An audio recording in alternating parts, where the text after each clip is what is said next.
Hello and welcome to the Bedroom Studios podcast, the podcast where we talk about what goes on behind the scenes in a musician's world and bridge the industry gap by bringing their stories, expertise, and advice to early career artists. Subscribe to join us for a fun chat about life as a creative person, tips and tricks for pursuing an artistic career, navigating the music industry, and more. I am your host, Emma, and today I will be interviewing Julianna Jones. Yay! Hailing from Toronto, Canada, breakthrough artist Julianna Jones is a female powerhouse with a rich Pop-R&B voice. With an insatiable core fan base, the singer-songwriter is authentic and relatable, living life to its fullest and echoing her experiences to fans who are navigating life as new adults. Drawing from modern and classic influences, such as Ariana Grande, Julia Michaels, and SZA, she infuses R&B, soul, pop, and rock writing from her personal experiences in love and life. Featured by the likes of One to Watch, Canadian Beats, FYI Music News, and many more for her effortless songwriting and catchy melodies, Julianna Jones has only just begun her artistic journey with new music on the horizon, taking her passion global.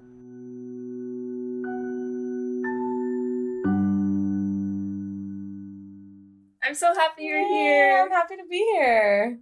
So for the people listening who don't know this already, we met at the auditions for the Honey Jam Artist Development Program. Yep. You might have heard previous guests. We also met in that same spot, and so I'm just very excited to get to reconnect with all of you. Yeah, absolutely. It's been over a year since that audition, so it's been like 2 years, I think. Yeah. Almost. Yeah. So I'm really looking forward to connecting with you on what you're doing now since then. Yeah. So why don't we start with listening to one of your songs? Would you like to introduce the song? Yeah, I guess. Do you want like a backstory quick, or do you want Okay, Whatever you cool. So originally, actually, fun fact, I hated this song when I wrote it. And I think looking back on it now, I think it's really funny to think that I thought it was bad because now everyone really likes it. But I hated the chorus. I hated it so much. I was like, this is not it. Like, this is not where it is. But it stayed, and everyone really likes it. I didn't know where it was going to go at first, but this is kind of where it ended up. And I'm really happy with it. So this is Sayonara.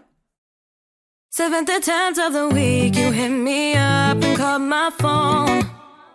You're down on your knees cause you're upset and all alone. Said have mercy for me cause I packed my stuff and called it quits. And now that I'm gone, you're all messed up, go tuck your shit. Used to call me beautiful and it made me weak. Didn't think I'd have to go set you free. It used to be so wonderful, just you and me. Now that I'm not your girl, get up and leave. So all I'm saying is goodbye, see you later, sayonara.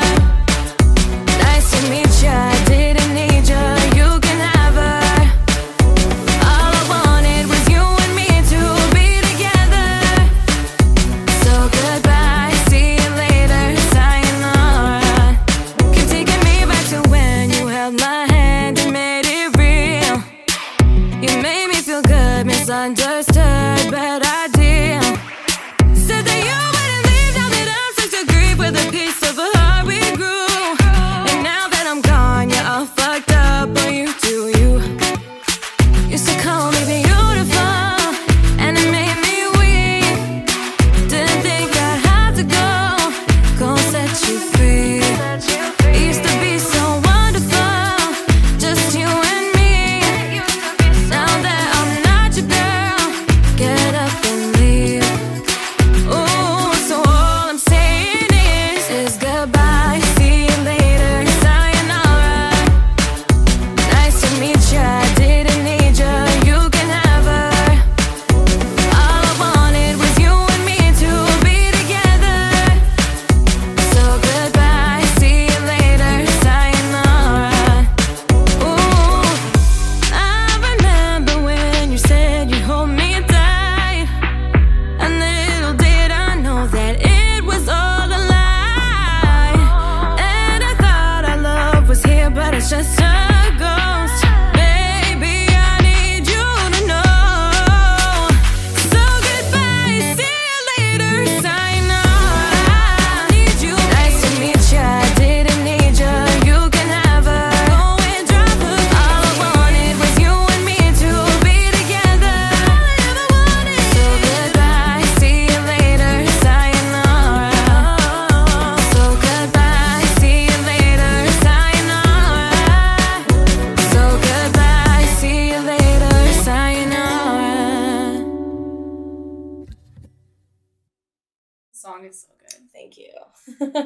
I'm curious to hear more about what about the original chorus did you not like, and why did you decide to still go through with it? Like, do you like it? Do you like it now? Yeah. I like it now. I don't know. Honestly, don't know what kind of switched in my brain about it, but I feel like looking back when I first wrote it, in the actual like audio, you can hear the acoustic guitar. That's kind of what was the main theme throughout. But I wrote it with piano because I don't really play guitar that well. Like I can play 3 beautiful chords and that's pretty much it. But looking back on it in that time frame when I wrote it, I didn't think everything but the chorus kind of stood out to me. But the melody was there. I didn't think that the words were strong enough to get to the point that I wanted to get across. So I had to kind of rethink it. And obviously it went through some revisions and that. Like it didn't stay the way that it originally was. And obviously the beat changed. And we had some ideas. The producer that I worked on it with, we had definitely some ideas on how we wanted to go about it. And with every single song that I have, even with Steinar and the other songs that I have, we always come up with like a samples playlist on Spotify.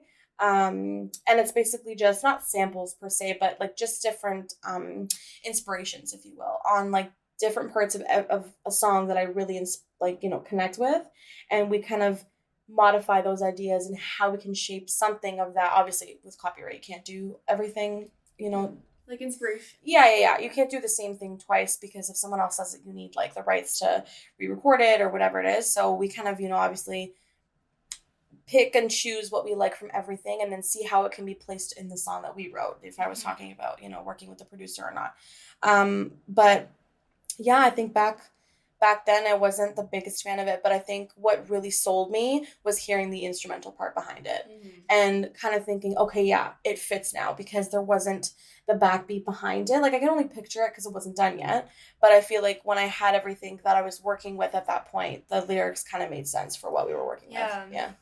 And it's like that sort of thing where like that whatever person you're talking to in the song, like they're not even worth the time. Like Absolutely you're not. That powerhouse energy, but all they get is see you later. Yeah, you're gonna like go bye. Yeah. I think it's funny because I whenever I sing the song live, I always say, has anyone ever been approached at a club by a guy and you don't give them the time of day, but then their response back, even though they approached you, their response to you is, oh well, you're not pretty anyways. But it's like, and then you kind of are like, yeah, live your life, do your thing, but then they come back and you're like, yes, no, it's not happening. Like I don't want anything to do with you. That's the kind of energy that was going into what I thought about like after I wrote the song. Obviously when I wrote this song and in the first verse alone, you can kind of hear it's very story based because it's based on a true story. I won't go into too much specifics about it, but like there was someone that I was seeing at the time and it kind of like was very up and down and it was situationship, if you will. And at the time it wasn't so healthy. Situationships aren't really the healthiest relationship to be in. But it was kind of like, at that point, I was over it. Yeah. And then, when you're over it and you realize, yeah, okay, screw this, I'm not going to be here anymore, you, what's the word I want to use? You kind of look back and then they come back running. It's like, if you ever end up, finding a relationship and they're in a good relationship and everyone else in the room just comes back swinging, like everyone else in your ex is like, that's happened to me before where I've gotten to a relationship and I was super happy in this relationship, but all of my exes had come back and every single one of them was like, hitting me up, whatever. And in that regard, I kind of look at it like that. It's like, well, I'm over you, but you're coming back here and that's kind of not gonna happen. So when they see that there's a risk of them losing you, that's when they come back swinging. Yeah, it's wild. It's and it's just really funny because where were you when that wasn't the case, right? I find it really funny, but yeah. And I just love the track underneath. Oh yeah, thank you. And it just gives such powerhouse. Thank you. Bad bitch energy. Yeah, that's what we wanted. Yeah, it was nice.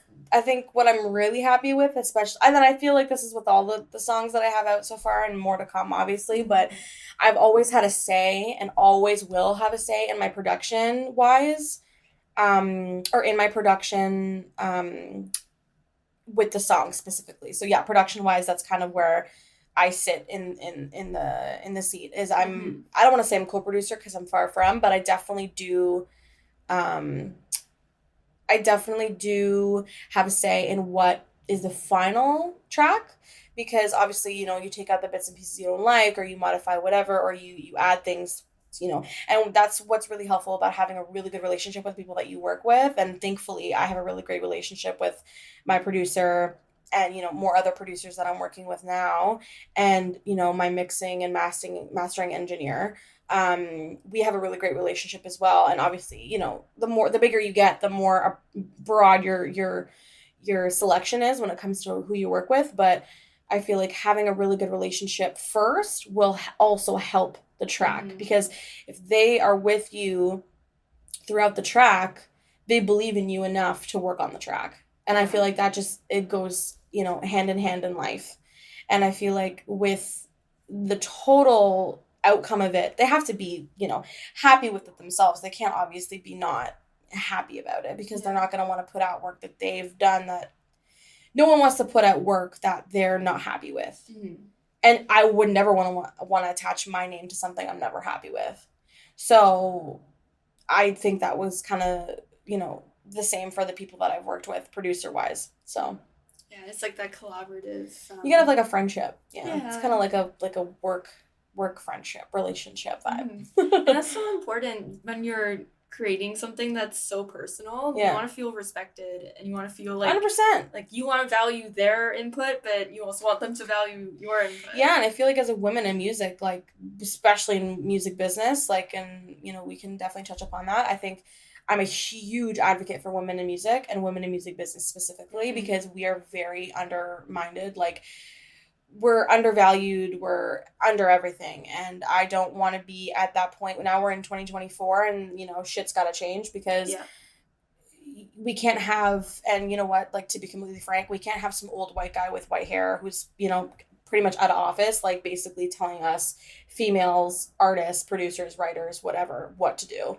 When in this day and age, we know what's trending, we know what's cool, we are the people that are listening to the music, so we have that relatability. For this person to make the final say on whatever goes out is kind of crazy. But I mean, like, I don't want to say that's the industry, because that's definitely not what I want the industry to be, and people want to make a change, but I'm a huge advocate for women in music. It's like, being women in STEM. Yeah, I definitely agree with that. I think, like, I feel pretty fortunate. I don't think I've really experienced any like discrimination or anything, but I do think that it's so much easier for us to be looked on as like not knowing what we're doing, especially when we're new. And a lot of that is just like representation in 100%. The industry, and whoever you're working with, if they treat you like that, it's a them problem too. Yeah, no, 100%. I feel like you really got to know your boundaries. That's a huge thing, I think, and I'm learning that now, even in my personal life. Like, you got to learn your boundaries. You got to learn when to put your foot down. And as the years have gone on that I've been doing music, and that's been a huge thing I've learned, is when to say I don't like this, when to say no. And you know what? If it like fucks up an opportunity for you, that opportunity was never for you. Because if an opportunity comes your way, it would never be put in front of you if it was never for you. And that's kind of how I view it, is there's so many opportunities in the world, and you kind of have to search for them and go find it, because they're never going to land in your lap. But if you get an opportunity that you've worked so hard for, it's not going to be like it's not in your favor, So it's you really want to push forth in that, but also having boundaries to be able to say, how can this work and benefit me under these circumstances that we have to work with, if this is like a job that I have to do? Because at the end of the day, we are getting paid to do music, at least for the most part. Like, I would love to be getting millions and millions of dollars one day. Like, I will be getting millions and millions of dollars one day for music. So, in that regard, it's really easy to get lost in the sauce. So having boundaries, knowing when to put your foot down, and being that power as a woman, it's huge. Huge. Something that I'm currently working through is embracing my role as a leader, Mm-hmm. especially when I'm, organizing gigs or doing rehearsals with people I haven't worked with before. And I find it difficult to balance wanting to be nice Mm-hmm. and really like communicating what I want with the arrangement or with the song and kind of moving everything forward. Yeah. So I guess my question is, do you have any thoughts or opinions on just embracing? Like, how do I navigate that, like, situations like that without being, like, considered a bitch or bossy? Yeah. Patience, that's a huge one. Confidence is a huge one. Mm-hmm. And I think you don't want to cross the line from being confident to cocky, because people are going to be taking as, oh, your shit don't stink, but that's not what you want to come across as.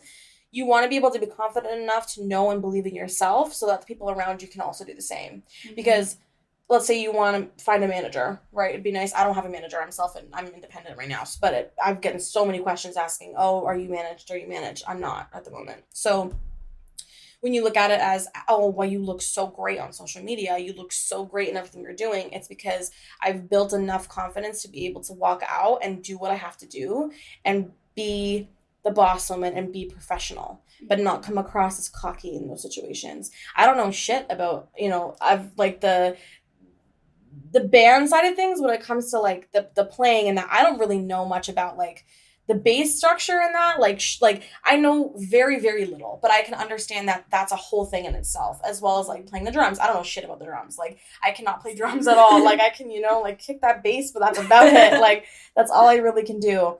But guitar, same thing. Like you want to be able to build a relationship with the people that you work with, even if they're just play to hire or hire to play. So you want to be able to be nice and respectful, but also show to some degree that you are professional and this is your job. This is your life and name on the line. Mm-hmm. And you want to be professional. You want to be respectful, and you want to be confident in the way that you're presenting yourself. And I feel like that can come across in many different ways. That's the way that you speak to someone. That's the way that you carry yourself in public, especially with other people, how you can talk to other people in different situations. Every situation is going to be different. And, that can go from like playing to, like I've had so many shit gigs, like can't even begin to describe how many I've had where, shit's hit the fan with the sound system, or, like people that I've worked with specifically, from like a venue to an artist, or the club promoter to the artist, whatever it is. Like some of those relationships aren't, like not healthy, but they're not respected, because let's say, for example, like I'm, again, like I said, independent. So I'm the one reaching out to these venues. I'm the one doing the, job as a promoter in that regard. So it's like, I want to be able to show and put my best foot forward, but I'm not always going to get the same thing back. So it's like, how can you always put yourself in that position where you kind of kill them with kindness? Mm-hmm. And you know what? If you are not comfortable with the situation and you whatever, just get out. Like, it's not even going to be worth it. How are you going to, be that confident, patient, kill them with kindness person in those shit situations? And I think that's what's going to really set you apart from people who are going to be like, oh, well, fuck you then. Like, it's not, you know what I'm saying? Like, it's going to help you and be so much more, it's going to be way better for your career, because you're going to be able to know how to handle those situations when it comes to the big time, like major labels, major whatever. Mm-hmm. And those are going to really help you. And I think when I've gone through crappy situations, obviously I've cried for so many, like it's unreal. Like you're not going to have every gig that goes 100%, but you learn on the way. And I think the biggest piece of advice that I can give to you or to anyone is, one, be yourself, because you don't want to undermine your own personal self and your own anything to please anybody else, because if your vibes don't match, then thank you next. Like there's so many other opportunities in this world that you can get, so just move on. If it's not going to line up, it will maybe line up eventually, and it'll be on your terms instead. And yeah, be confident and be super, if there's an opportunity that you get where you were saying that you might not know so much about whatever you're doing, whether it's like hiring people or working with people that you've never worked with before, whatever, try to educate yourself before you walk into the situation. Because then you already have a ground to stand on, because you know something, versus walking into it and not knowing anything. And that's the one thing that I try to learn, or try to do every gig that I have, whether it's where the venue is, what's around the venue, what traffic can I bring into the venue if I'm playing somewhere that I've never been before, or if I'm playing with people who are, you know, if I'm not the headliner, if I'm playing with, if I'm co-headlining or I'm opening for somebody, what can I do to bring my audience to the venue? And, you know, that's like, you know, knowing the area, kind of doing background research before you step into the opportunity. Yeah, really cool. Throughout your musical journey, what have been some of the, I guess, like some of the highlights or things that did go really, really well and were really positive? I think my biggest positive out of everything that has happened so far was definitely the networking. And obviously it comes with a negative sometimes because it can be the cost of your mental health. But I would definitely say networking is probably the biggest and most positive and most greatest thing that's happened to me, because through those networks and through those connections that I've made for the past 2 years of being in Toronto, the amount of opportunities and people that I've met and, you know, connections I know from like the 6th-degree law. Do you know that 6th-degree law where it's like you're 6 degrees away from a famous person? Or like you're 3 degrees away, or I think it's the actual term is 6 degrees away. And it's like, you know, someone who knows someone who knows someone who knows someone, right? Like, for example, like I know someone, my best friend's guy best friend grew up with Drake's friends and Drake. So it's like they grew up all together. So I'm like degrees away from someone who is like, you know, top of the world in the Toronto scene. So it's like you're 6 degrees away from someone who, you know, is in the music industry and where you want to be. And I feel like the positive networking in that is really helped inspire me and motivate me to keep going, because there's so many days, and recently, to be completely frank, I haven't been as musically inclined as I normally have been.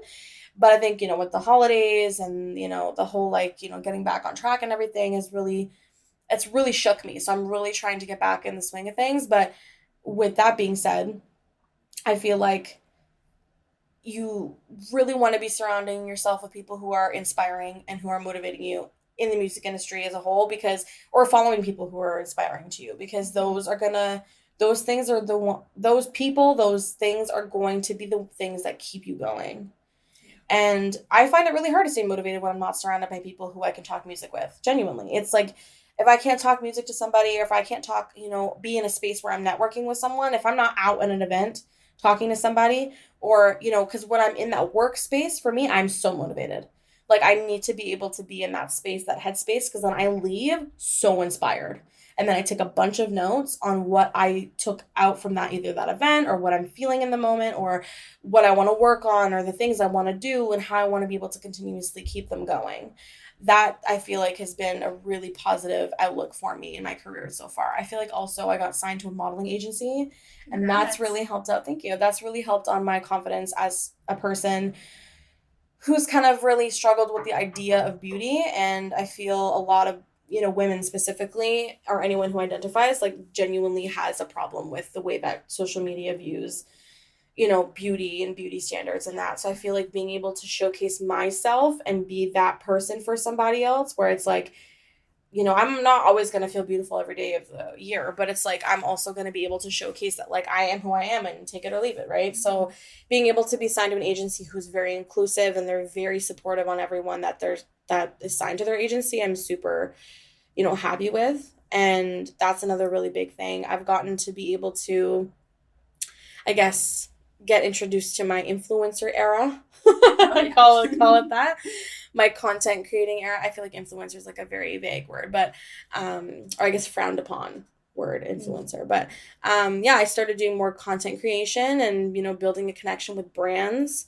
So now I have connections to, you know, Benefit. I've got connections to like different other really great skincare companies. So it's been really nice to connect with different people on a different level. Again, going back to the networking, going back to the, you know, that being a positive outlet and positive influence on me.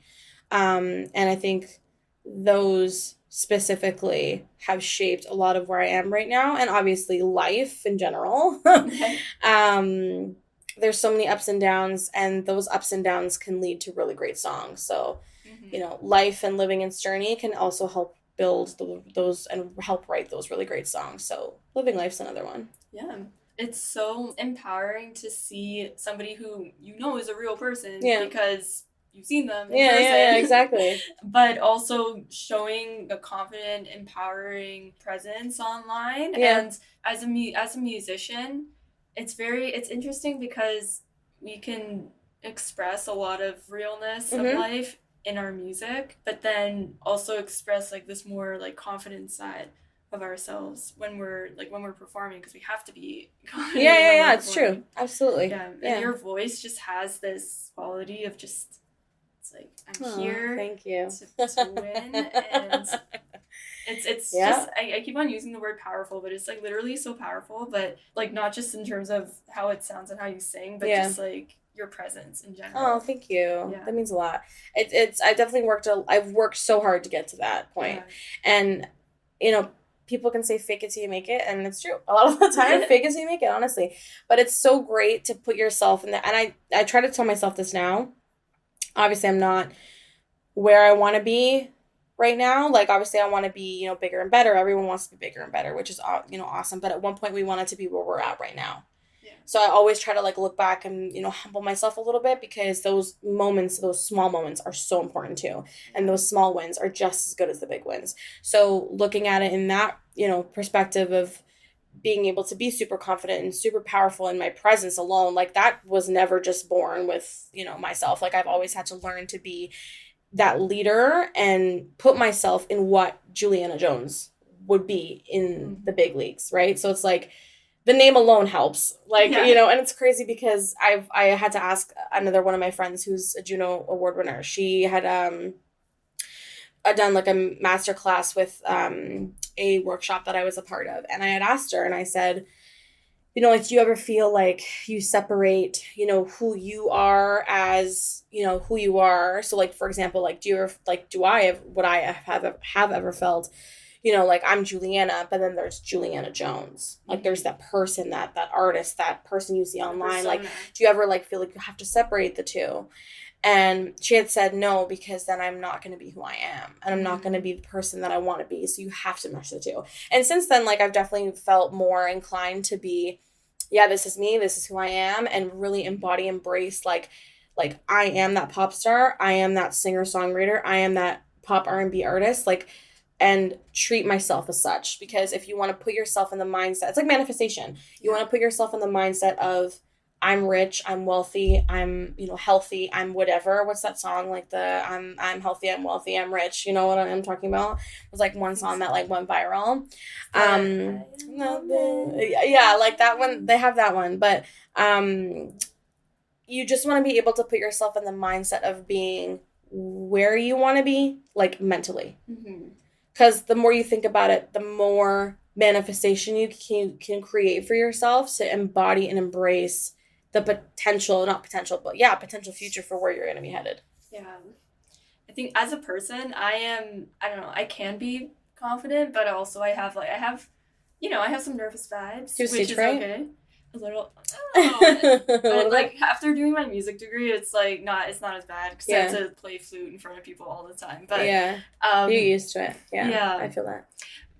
But I find that when I'm performing, the more I embrace that kind of awkward side of myself, the less the less I'm fighting with myself. Yeah, because that's who you are sometimes, right? Like, you don't want to have to shy away from that and to hide your quirky self, because that quirky self is what's going to set you apart from someone who's, could look like you, could sound like you, whatever. And at the end of the day, it's all audio when we're listening to the music side of things. But when we're listening to, other artists, we take away, I would like personally take away the physical look of it, because the audio is the music is what's the most important.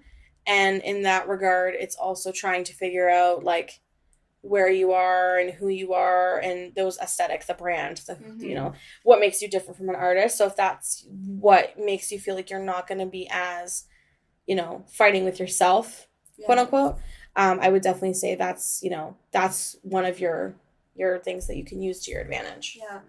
And sometimes a lot of the, I don't know, it's like if I were to videotape myself on stage and rewatch it, it's those moments where I feel insecure about myself or I feel like I'm fighting with myself that I actually do look nervous, or that it, like, the performance doesn't come across the way I want. It's not me being who I am that creates that, it's me fighting who I am. Yeah. Because you want to be able to embrace all of you, because if you don't, you're never going to be happy with the end result. Yeah, and then it's not you, and that's not fun. No, it's not. Definitely not fun. Yeah, it's a journey. 100%.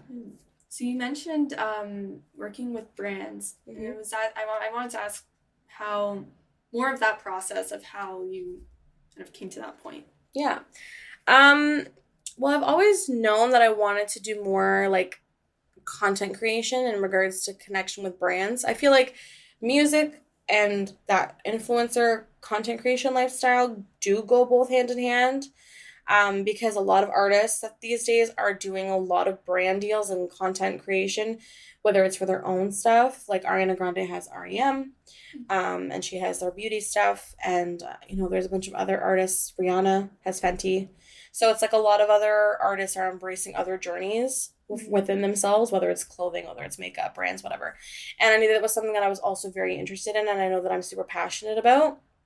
And I shot my shot earlier last year with an agency that I had been following for quite some time. And yeah, like within 3 weeks, we had like meetings after meetings after meetings, and I sent them like a mock audition. And yeah, they wanted to sign me to their agency. And then after that, we kind of chatted about what I wanted to do and what my goals were and where I wanted to be at and what they saw me doing and kind of where I wanted to be. But at that point, I had wanted to connect really badly with like some skincare brands and that, just because I'm very passionate about like beauty, healthcare, skincare, all that, because it's definitely something that keeps me happy and keeps me going. So I connected with a couple, and then that kind of like snowballed into me getting signed to the agency, me getting a lot of opportunities within that agency. Like I was on TV a bunch, and have been like with some major brands that I had stores I had shopped at before. Like it's been a really interesting ride, and I think the one thing that kept me motivated in that headspace was knowing where I wanted to be. Again, going back to the put yourself and your mind in the shoes of the person that you are, where you're going to be in the future. So what would Julianna Jones be doing in the future? Thinking about those like steps where it's like, oh, I am famous, I am this, I am whatever, if that's what your goals are. But for me, like I am a singer-songwriter. I am writing with XYZ. I am doing this, because if you speak it into existence, a lot of the time those things are helpful for you to whatever, however it may fit you. So those were some things that I used to do with myself, is looking at all these people that I looked up to and being like, I'm going to be like you. I'm going to be putting myself in your shoes. I'm going to be doing this, and connecting it all back to music. So well, congrats on all of that. Thank you. That is so exciting. Thanks. Yeah, it's been a journey. But it's been really fun. I've learned a lot of lessons on the way, so I'm really happy of where I'm at mentally. Yeah. It's very cool to see your hard work paying off. Yeah. It's nice. I feel sometimes that I feel like everyone kind of goes through this. I feel like it does look like, and I have done a lot. I have to preface that before I say anything else, but you get into funks, or you get into like situations with your mind, and this is where the mind really sucks sometimes, where you compare yourself a lot to other people, and the comparison sucks. It's like a devil's killer, like honestly. And it's the comparison of people you look up to, or a comparison of people who you follow who aren't anything like you. And with those comparisons, kind of like your brain and your mind think the negative, and then you kind of like get into this really negative headspace. And I think mentally I've learned through the journey and kind of getting back on track with everything. Like it's nice to be there, and it's hard mentally sometimes, but you really just have to push through the pain. And yeah, it's music isn't for everyone, and that's kind of what I've also learned. I've had a lot of friends who've quit music. Like honestly, it's kind of sad. Like I really wished that they would pursue it. But I've had a lot of friends who've quit because it's not for everyone. It's like if you can put yourself in the situation of how badly do you want it? And then how much will you sacrifice to get there? Mm-hmm. Some people just aren't meant or made for that. Something I say to a lot of my students or to people I know who are applying to post-secondary stuff or just sort of figuring out what to do career-wise is that it's not, a big part of it is what are you passionate about, what are you interested in, but then another part of it is what kind of lifestyle do you want? Right? What kind of lifestyles do you want? Do you want to be out touring? Do you want to be doing this? Do you want to be at home? Do you not want to be doing all that? I know that I want to be on tour. I know that I want to, be traveling, and even though I'm afraid of planes, like I would love to travel. I would love to travel. I would love to, tour, be on opening with another artist, like a major artist. Like those are goals that I have. And wherever life has me at the time, like I'll adjust because that's what I want. Yeah. And it's so hard to be in those not low areas. What is it called? Feels like things are at a standstill. Yeah. And it's like feels like at a plateau. Yeah, and sometimes it's like literally the next day you could receive like 3 emails back from what you applied to 3 months ago, but it's about like pushing through those plateaus. Yeah. You gotta learn the hard way, but it's the best lesson in life, honestly. Yeah. I'm trying to get into a better mindset about just when I don't have anything coming up to use that time to practice and to rest and to reset things instead of just stressing the whole time. Trust me, I know those ones. Like last year I only played 2 shows. Like at all. Last year was only 2 shows, and I would play shows like regularly years before that. Even this year, like I haven't prioritized putting too much effort into shows. I'm applying for a couple and like festivals and stuff, but I haven't put as much into it because I really want to focus on the actual production of music, and I want to actually put forth into my music. I think music and the marketing side of things are the things I'm focusing on the most this past year and this year, but adding, shows as they come. Yeah. So. Because we can't do it all at the same time. We can do a lot of things, not at the same time. Was a jack of all trades, master of none? Yeah. That's kind of what it is, so. Yeah. It's like things happen in seasons. I don't know if I told you this before or not, but when I had done the Honey Jam program, I think it would have been after? Yeah, it would have been after.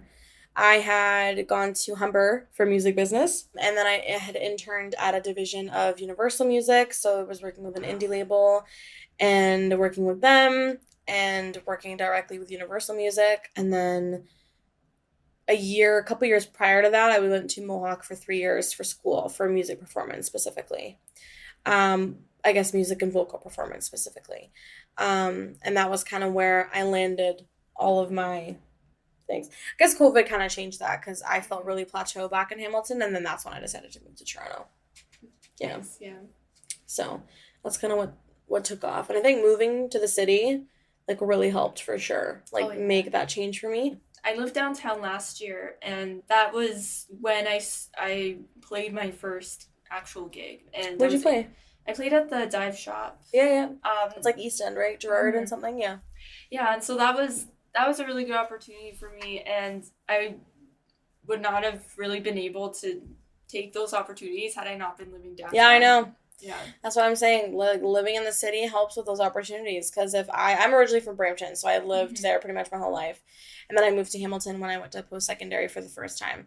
So being in Hamilton has changed a lot for me because they had a music scene down there. And then when I moved to Toronto, it definitely changed because those opportunities come like a dime a dozen. So it's you really got to in Hamilton anyway. In Toronto, they come a lot. So it's you want to be able to be on your P's and Q's. And if something comes up, you're so close in the city, it just makes the most sense to do it. And then you're able to go see other people play. Yeah, absolutely. Oh, yeah, I love going to see other people play.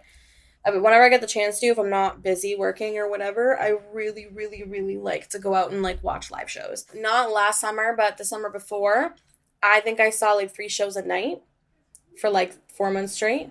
Every night? Yeah. Every night. How do you manage at the cost of my mental health, girl. It was at the cost of my mental health. It was crazy. I was out every night till 4 a.m, and then I would be up at 9 a.m. Wow. Whether it was working, whether it was I had stuff to do that day, like if I was working like on my own music stuff, or I had like something that I had prior commitments to during the day, I would most of the time be up like 9-10 o'clock and then be out all day until 4 a.m. And this was like for 4 months straight, pretty much all of 2022 summer. Yeah. That's a lot. It was a lot, and at the cost of my mental health, girl, let me tell you, but I'm really, really thankful for that entire summer because I learned so much. Like, I connected with so many people. That was the year I did Honey Jam. So I, did Honey Jam. I connected with so many artists. I connected with so many people. I went to every single event I could. And again, it was so, so, so worth it. But the problem was it really fucked with my mental health. And that was a huge, huge no-no for me going into anything that I do now, is because I want some of my own peace. I want some of my own whatever, but I do like that hustle and bustle, like, mentality and attitude. So I really, really liked having that, but at the same time, it wasn't right to be able to come at a cost of my mental health. So I've learned the hard way, but it's better now. Yeah, it's better now. How do you balance things now? Like, Compared do you have any advice for people who want to really be working hard on their art, but also just want to maintain some sort of balance? Peace? Yeah. Well, obviously boundaries, again, like I said before, boundaries are huge when it comes to what you want. Don't become the yes man and say yes to everything. That's another thing. Don't be the yes man, because you don't want to be drowning and burning yourself out, and then lo and behold, you can't even commit to your own things that you've got going on. So don't stretch yourself too thin in that regard, but also like have fun with it. If there's opportunities that you want to do and they really are amazing opportunities, obviously keep going because there's so much that you can do. But again, do what you feel is going to be right for you mentally. I feel like mental health is something that we've not really talked about as much as an industry in the, past 10 years, but the past 5 years, we've talked more, and it's become more of a conversation, which is fantastic because, actually a friend of mine got to shoot photos for, I think it's Bell Let's Talk Day, with like Serena Ryder, with all these amazing artists.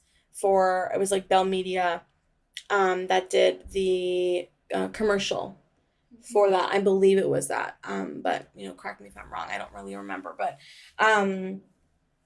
so they did the commercial for that, and that was a huge success because they were talking about mental health. They were really embracing and embodying the fact that we all have problems. Like, let's talk about it. So that's a huge thing for me too, is because I don't want to ever sacrifice my mental health musically. Personal life's a whole other thing, but musically, I don't want to have to sacrifice sacrifice my mental health to feel unwell again, because that summer, as much as I had so much going on and like so much fun times, I felt so like I felt drowning in myself. Like, it was pretty bad. Like, I was eating out all the time, but it's funny because I never ate barely. So I lost so much weight that summer. I was walking everywhere. Like, it wasn't the healthiest way because I had literally had I would have like one like muffin a day.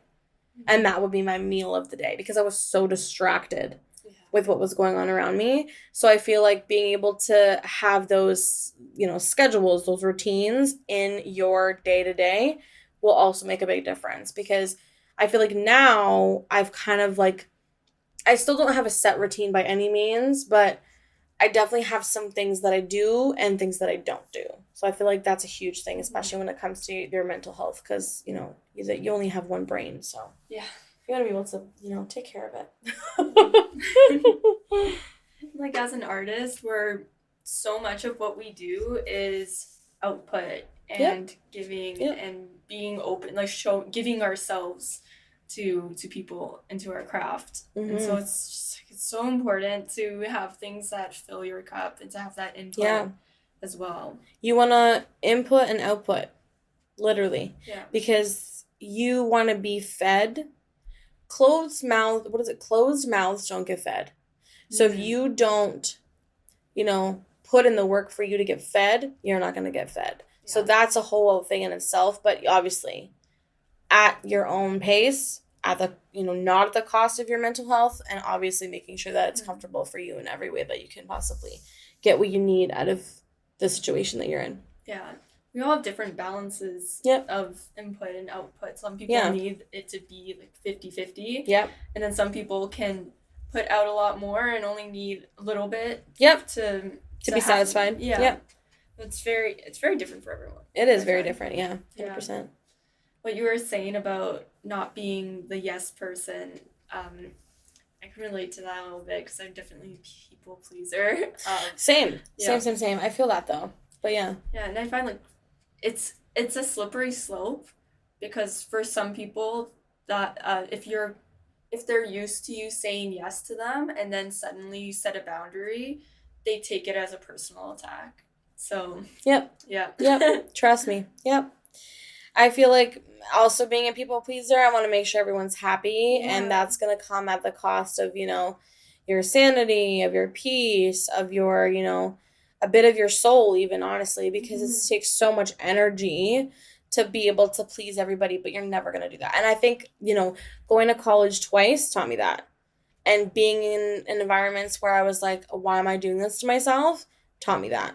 And I'm not going to please everybody. I don't really care what the fuck you think of me. And that's kind of where I'm at right now, where I feel like I don't really have to be so much all together because I don't necessarily care about what everyone thinks about me. And it's really only what. And again, like I said, everyone's going to have their days. But I really try to put it into the universe that I don't care what everyone thinks about me. I only care what I think about me. And if I like it, that's what goes. Yeah, and then when you surround yourself with people who really know you and really accept you for all the parts of who you are, then you don't have to worry what they think of you. Because the love is extraordinary. They know who you are. Yeah, the love is extraordinary. It's like, it's crazy the unrealistic standards that sometimes we put on each other, but there's so much more to life than that. Yeah. Mm-hmm.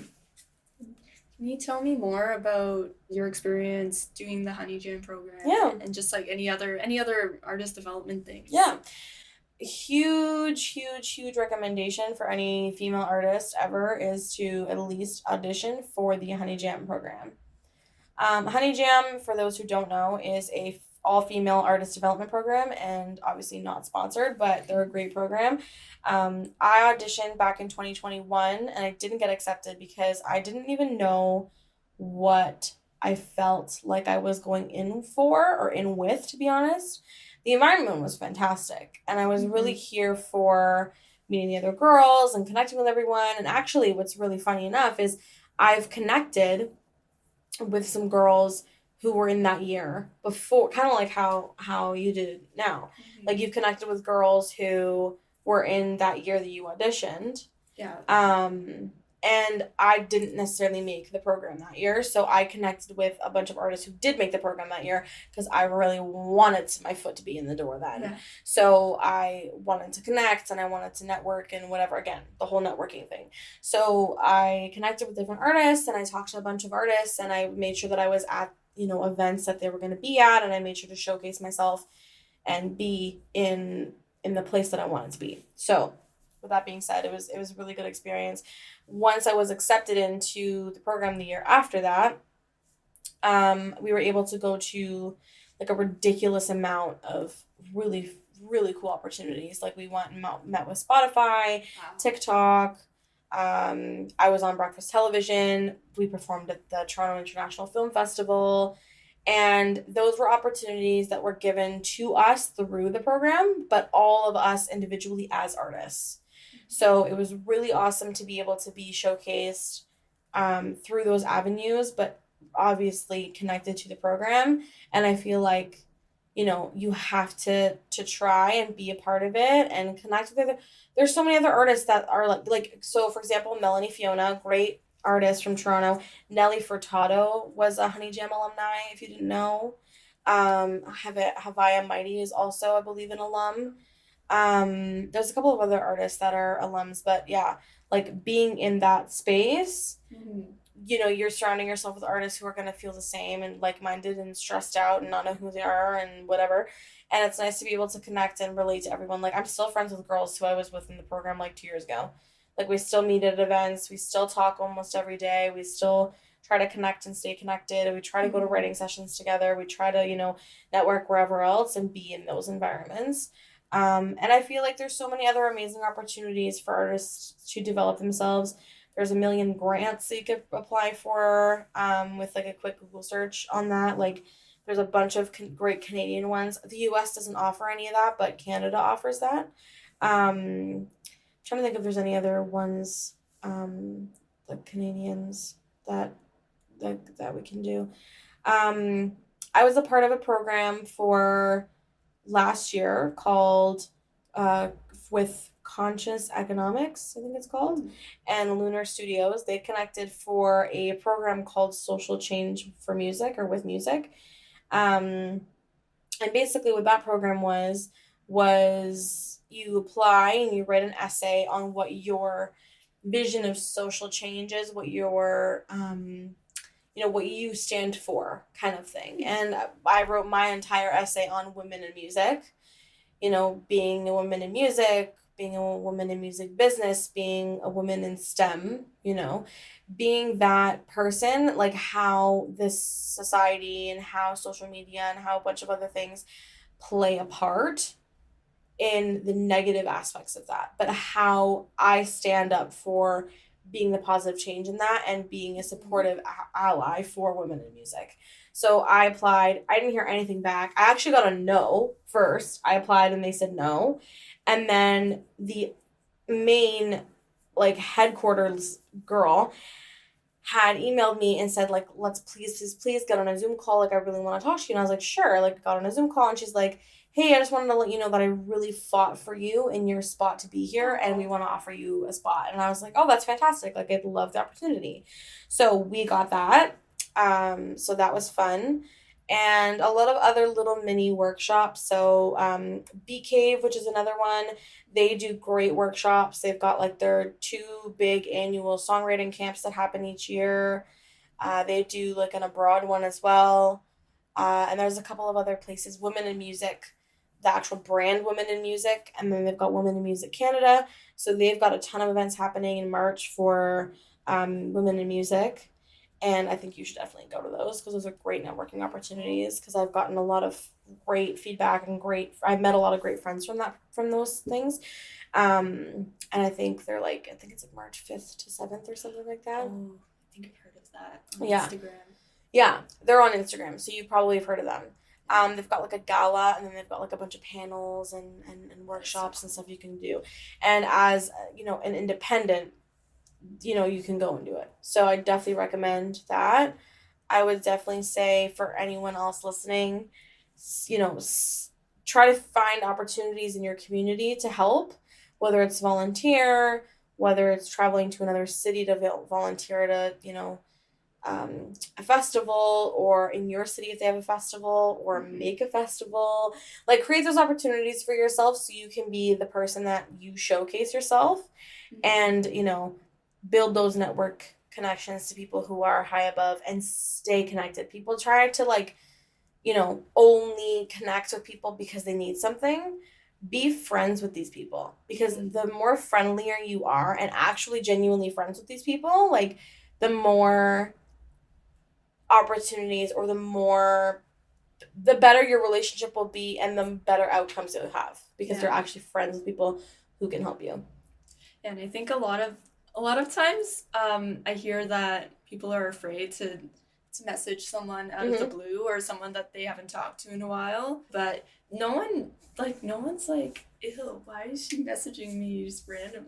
No. And if they are like that, then they usually don't really respond and don't continue the conversation. They don't want to give you the time of day. But I feel like it's definitely super, super, super important to connect with people, wherever, whenever. It's really important for you to connect with people who are bigger and big times in the industry. I have friends who work at Universal Music, and we went to school together, and now we're really good friends. And I've got friends who are in the indie labels, and I've got friends who are managers, I've got friends who are A&Rs, And it's nice to be able to, like, I can call for advice, but then if I want, another opportunity, if I want, like, a reference, or if I want whatever, I'm able to connect with these people because I've actually built a relationship with them. Yeah. Versus, like, a wanting relationship. It's very obvious when, like, people can see it right away when you're messaging someone just because you want something. Yeah. I get those messages too, believe it or not.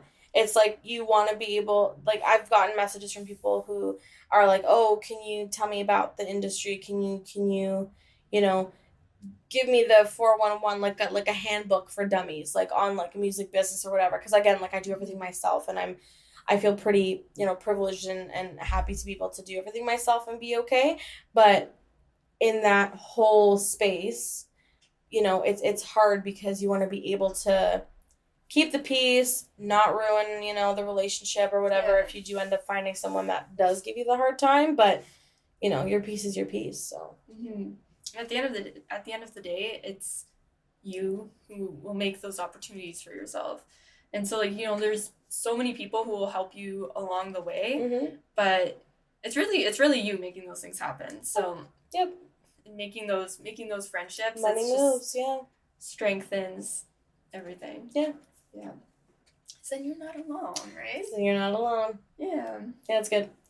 It's definitely an interesting experience, I think, because you don't want to come off as like, not needy, but what's the word I want to use? Like disingenuous. Yeah, non-authentic and like disingenuine, because relationships can get you really far in the industry. I like to say it's 80-20. And I was told this for a long time. I never believed it until I graduated in college for the first time. That it's 80-20. It's 20% talent, and then it's 80% who you know that can get you that far.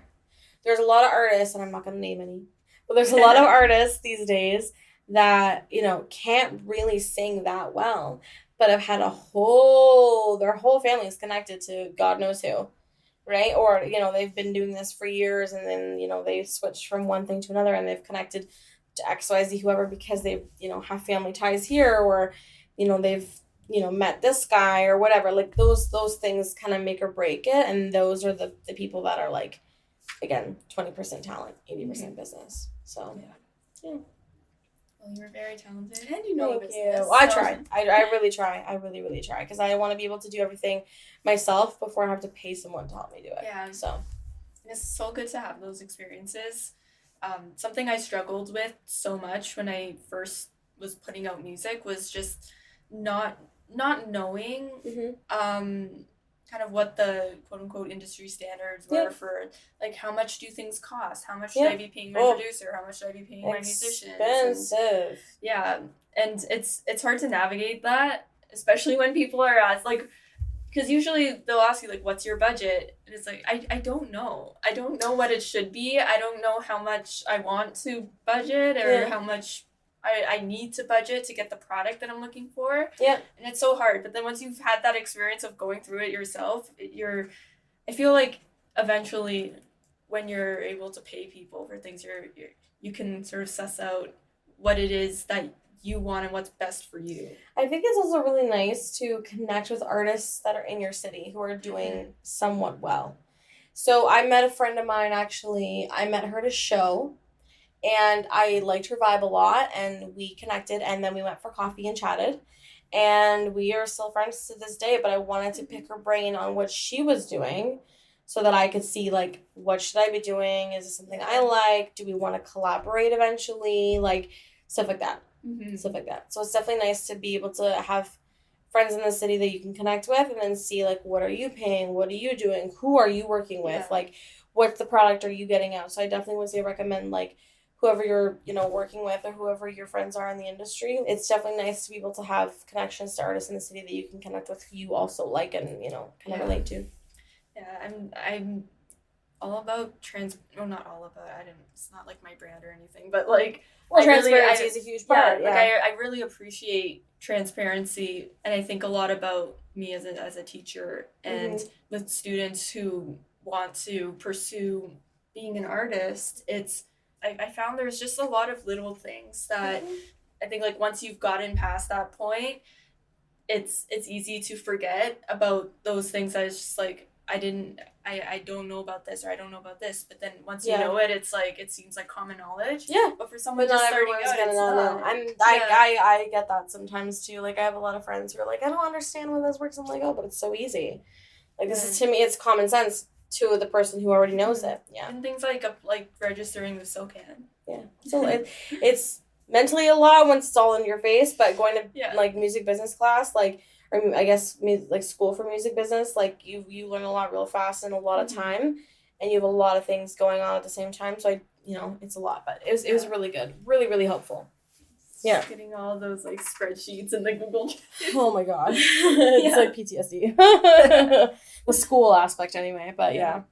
I have two final questions. The first one is, do you have a resource or a piece of advice that you would give to your younger self? Oh man, the world's your oyster. I would say you have so much potential. Keep going. And like, don't worry about what anyone has to say about you, because and I think I've said this before too, like what my younger self would say, or what I would say to my younger self. I know that my younger self, when I look back at, who I was as a person, was very like shy, very timid. Like I grew up in a pretty strict household, but I would say that music really was that outlet for me. I started writing songs when I was like 8 years old. I was 8 years old when I started writing. So having that outlet at such a young age helped, because I was able to write the songs that I write now, and, connecting myself to a piece of art, like, whatever the case is, a situation or whatever, and writing whatever I want. And that really helps, because I've learned from when I was a young age. I feel like I would definitely tell myself, it might seem really hard now. There's a Bible passage in the Bible, and I forget what it is. I think it's like John 13:7. And the passage goes something like, you may not know what I'm doing now, but later you will understand. Something to that degree. And, there were so many like mishaps when I was a kid on like, what my life was and what I did and how, shit happened and whatever. And music was the one thing that kept me going always. And I would definitely just say, like, keep going and push myself. And there's so much opportunity in what you're doing. And you might not understand why you're in the predicament that you are, and why you feel kind of shut down and not, represented, or don't feel like you're being seen. But those attributes will help you greatly in becoming such a better person. So. Yeah, and then when you take those lessons, it just makes you so much stronger. Yeah, I feel like if it wasn't for those things I went through as a kid and what I felt like emotionally as a kid, I would not be as strong emotionally and mentally as I am right today. That's really awesome. Yeah. So final question is, do you have a recommendation for our playlist, music recommendation? Yeah, I would say right now I've been listening a lot to songwriters specifically, but artists who really do have the full package at the same time. I really like, Run for the Hills by Tate McRae. Ooh. Great tune. And what's really awesome, I met Tate. What? She's an amazing person. What? Yeah. So I met her a while ago. I can actually show you the photo. I think I have it on my Instagram. But I met her, this would have been, oh my God, like 2022? Yeah.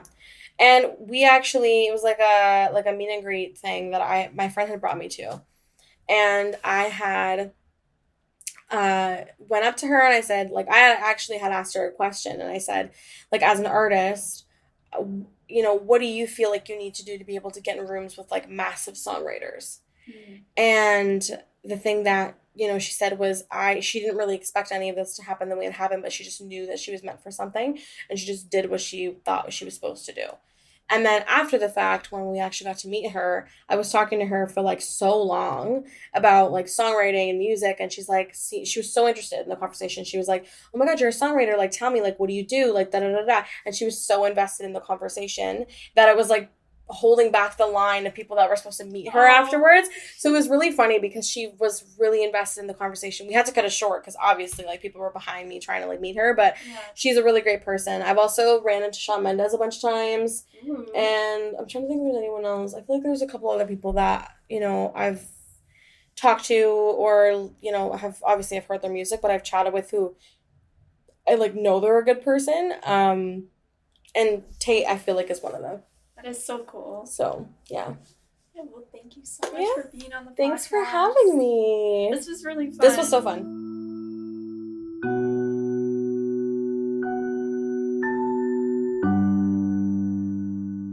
Thank you so much for listening to the Bedroom Studios podcast. Don't forget to add this podcast to your playlist and to like and follow. We're on Instagram, YouTube, and Spotify at Bedroom Studios Podcast. And also follow our playlist of guest music recommendations that will be linked in the description. And please, please, please listen to Julianna's music. It is so amazing. Follow her on Instagram and on YouTube, all of the places. It will be linked in the description. So click on those links, give her a follow, and enjoy listening to her music. So thanks so much. Yeah. Thank you. Awesome. Okay, good. Woo! That was fun. Yeah. That was so fun.